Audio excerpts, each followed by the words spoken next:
Most of us, if we're being honest, live as though death has the final say. We know the theology, we can recite what the creeds say from memory. But when the diagnosis comes, or the relationship ends, or a grief settles in and refuses to leave us, something in us starts to wonder if this, not resurrection, is the real story. And the longer the difficulty stays with us, the louder that voice grows. The question here is not whether the resurrection of Jesus happened. The question is whether we are living as though it did. The early Christians did not treat the resurrection as a future event they were waiting for. They treated it as a present reality they were already living inside of. When a plague swept through the Roman Empire in the 2nd century, and again when another tore through North Africa in the 3rd century, most citizens fled the cities and abandoned the sick, including their own friends and relatives. The historian Dionysius recorded that whole households were turning the dying into the streets and tossing unburied bodies aside, in what he called the hope of averting the contagion. The Christians in Rome and North Africa did the opposite. They stayed. They ran toward the sick when everyone else was running away. They nursed strangers that no one else would touch. They buried other people's dead. Many of them lost their own lives doing it. Over a century later, the pagan emperor Julian was still annoyed about the whole thing. He complained in a letter that the Christians support not only their own poor, but ours as well.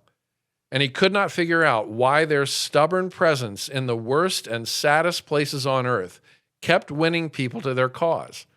What Julian could not see, and what Dionysius could not explain, is that these were not extraordinary heroes.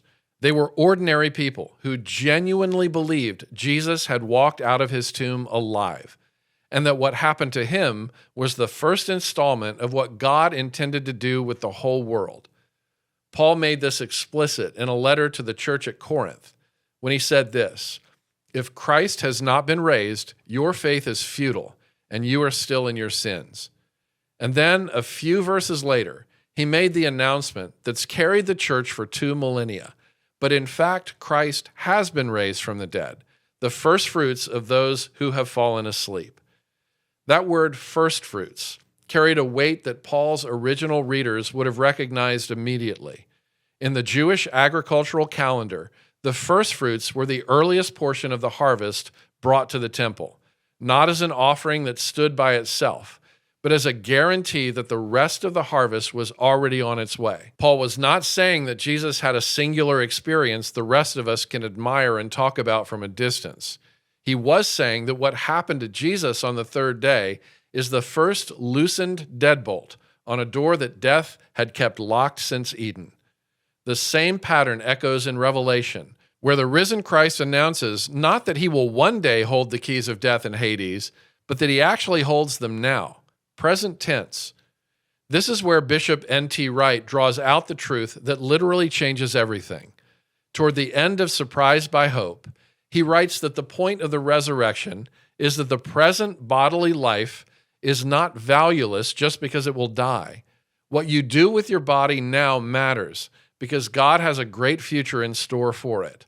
What you do in the present day by painting, preaching, singing, sewing, praying, teaching, building hospitals, digging wells, campaigning for justice, writing poems, caring for the needy, and loving your neighbor well, all of it will last into God's forever future. These activities of ours are not just ways of making the present life a little less difficult until someday in the future when we'll leave it all behind. They're all part of building for God's present and future kingdom.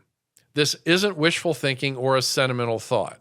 It's a carefully reasoned, biblically grounded conviction about the world we actually live in and where it's headed. And it means the work and love and suffering of human beings are not throwaway moments in a meaningless cosmos. All of it is being gathered into a creation God is in the process of remaking. C.S. Lewis noticed the same paradox. If you read history, he wrote in Mere Christianity, you will find that the Christians who did the most for the present world were just those who thought the most of the next world. Nicholas Kristof, a secular columnist for the New York Times, who spent decades covering the world's worst humanitarian crises, noticed it also. And he has no personal skin in the game. Kristof wrote that a disproportionate share of the aid workers that he's met in the wildest places, long after most helpers had evacuated, have been evangelical Christians and Catholic nuns or priests. He was simply reporting what he saw. And what he kept seeing in war zones and famine fields and refugee camps was that the people who stay when everyone else leaves are very often the people whose hope is anchored not in this present world, but in the world that's to come. There's a watered-down version of Christianity that treats the resurrection more like a private retirement plan versus an invitation to love and serve my neighbor.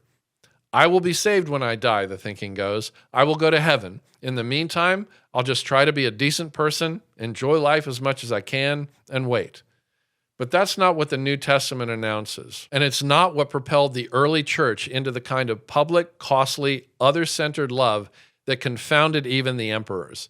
The New Testament announces a kingdom that's already been inaugurated in Jesus and will one day be consummated when he returns.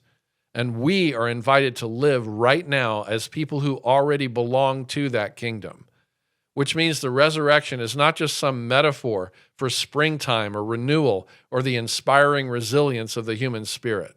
It's either an event that happened in time-space history with implications that run into both the future and the present, or it's nothing at all. The believers in the plague cities were not crazy and reckless.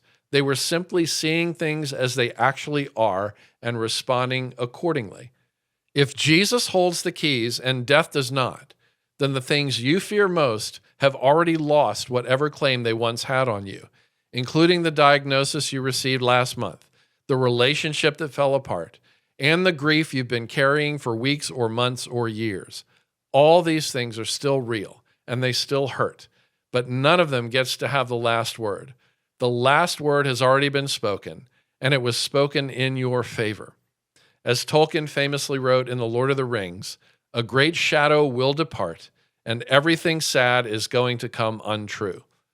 This also means that the small acts of faithfulness in the life you are living right now are not as small or as insignificant as they may appear.